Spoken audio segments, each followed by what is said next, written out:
అంటే ఎంత మన రాష్ట్రానికి, మన మహిళలకి, మన అక్కలకి, మన చెల్లెలకి ఎంత నష్టం జరిగిందో ఒక్కసారి మనం లెక్కలు పెట్టుకుంటే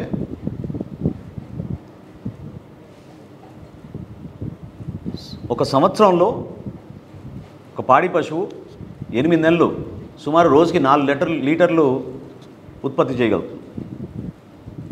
ఇంకో 3 నెలలు దానికి సగం 2 లీటర్ల చొప్పున 65 రూపాయలు ఒక లీటర్ చొప్పున కొనుగోలు జరుగుతుంటే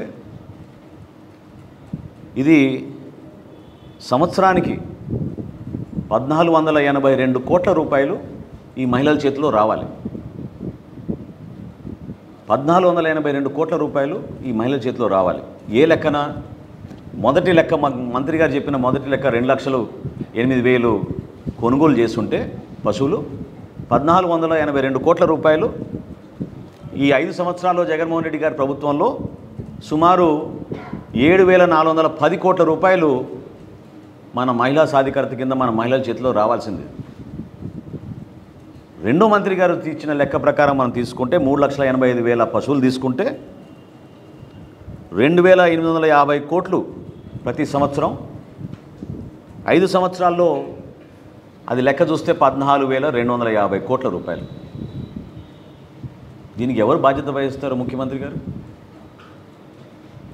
ఎందుకు మన అక్కలకి, మన చెల్లెళ్ళకి, మన కష్టపడి కుటుంబాన్ని జాగ్రత్తగా ముందుకు తీసుకెళ్ళడానికి వచ్చిన మన మహిళలని వాళ్ళ సాధికారత కోసం 17,137 కోట్ల రూపాయలు వాళ్ళ చేతి దగ్గర నుంచి మీరు లాగేసుకున్నారు. ఎవరు దీనికి బాధ్యత వహిస్తారు? ఆర్థిక అభివృద్ధి అని చెప్పుకొని అడ్డగోలుగా దోచేశారు.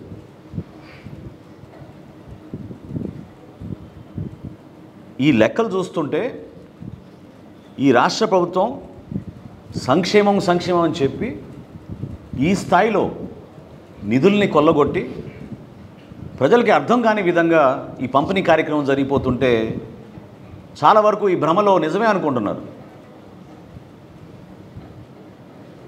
ఎందుకంటే ఇంతమంది మహిళలకి 5,60,000 మంది మహిళలు దరఖాస్తు పెట్టుకుంటే మినీ డైరీ కోసం ఈ రాష్ట్ర ప్రభుత్వం 4,90,374కి పశువులు కొనుక్కోవడానికి ఆర్థిక సాయం ఇస్తామని ముందుకొచ్చారు.